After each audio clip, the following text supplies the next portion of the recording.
Welcome to Blizzard Fire. We hope this video helps fire up your solution. You start by sizing the damage quickly. Measure the hole and determine if the door is hollow or solid so you pick the right repair. Once you know thickness, remove nearby hardware and cut ragged edges with a utility knife to create a clean perimeter.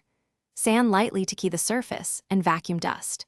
Make sure you have wood filler or a backing patch ready, plus a putty knife and clamp.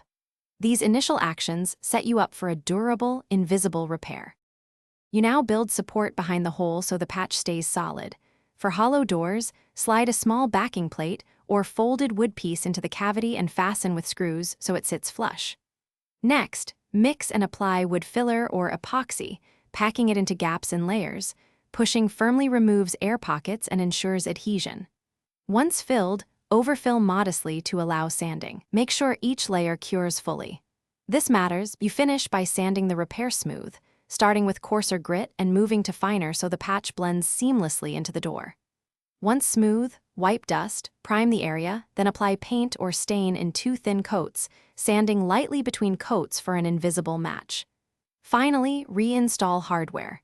If the patch shrinks or cracks later, re-examine the backing and cure time. Reapply filler or use a skin patch if the surface integrity is compromised.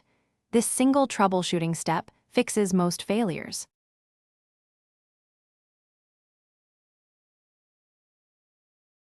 Thanks for watching. If you found this helpful, don't forget to like and subscribe.